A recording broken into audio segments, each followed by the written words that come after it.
চীনের চায়না পাওয়ার কোম্পানির হাত ধরে পানি উন্নয়ন বোর্ড প্রথমবারের মতো তিস্তা মহাপরিকল্পনা বাস্তবায়নের সমীক্ষা চূড়ান্ত করতে যাচ্ছে। আর এজন্য উত্তরাঞ্চলে তিস্তাপাড়ের 5 জেলায় শুরু হয়েছে গণশুনানি। আগামী বৃহস্পতিবার পর্যন্ত চলবে এই গণশুনানি কার্যক্রম।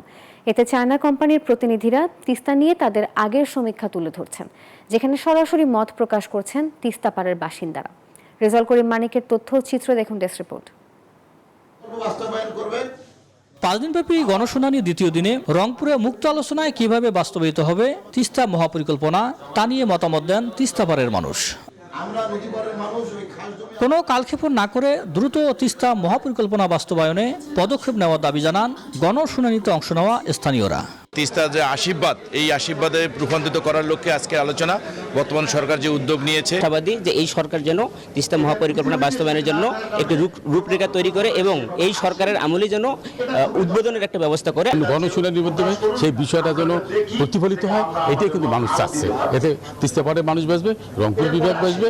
তিস্তা নদী রক্ষা আন্দোলনের প্রধান সমন্বয়ক আসাদুল হাবিব দুলু মনে করেন, জাগোবাহে তিস্তা বাছাই 48 ঘন্টার কর্মসূচির পর সরকারের টনক নড়েছে। দাবির প্রেক্ষিতে সরকার একটু লড়ে চড়ে বসেছে।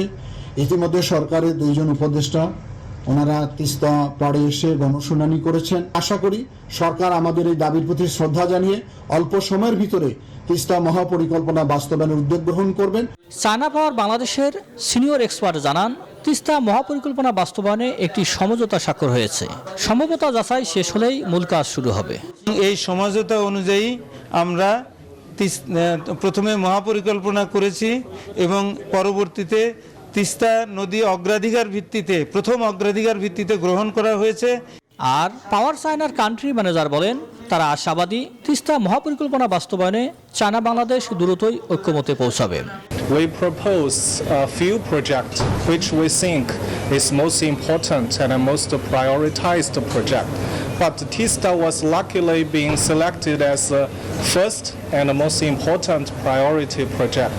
$983 মিলিয়ন এ প্রকল্পের মাধ্যমে বন্যা নিয়ন্ত্রণ, পানি প্রাপ্যতা বৃদ্ধি, জমি উদ্ধার, নৌ চলাচল বৃদ্ধি সহ তিস্তাপাড়ে কৃষি অঞ্চল, শিল্প কারখানা, আবাসন প্রকল্প, সৌর বিদ্যুৎ প্রকল্প গড়ে তোলা হবে এবং তিস্তাপাড়ের মানুষের জীবনযাত্রার মান উন্নয়ন করা হবে।